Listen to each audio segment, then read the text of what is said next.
masiku apitawa tinali bize kupanga kafukufuku wakalembera.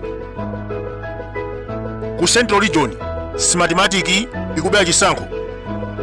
Mafumu NRB komanso Richard Chimwendo akutola MID ndi kumayika mu system ya meki.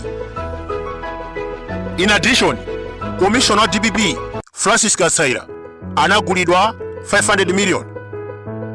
Mwezi uliwonse amapita kunja pa bill ya chakwera. Akuluakulu, corruption ndi vuto lalikulu ku Africa. Ku Mozambique anthu akuphana chifukwa cha simatematiki. Anabela anatiuza kudzera pa Zodiac. Simatematiki ndi kampani yoyipa inasokoneza zisankho ku Philippines, Kenya, Uganda, Venezuela. Anapitiriza kunena kuti ngakhale akuluakulu kampani imeneyi akukhuzidwa pa nkhani zakatangale. Zipani 4 za opposition zikuvomereza ndima imeneyi kunena kuti simatematiki isagwire ntchito ku Malawi.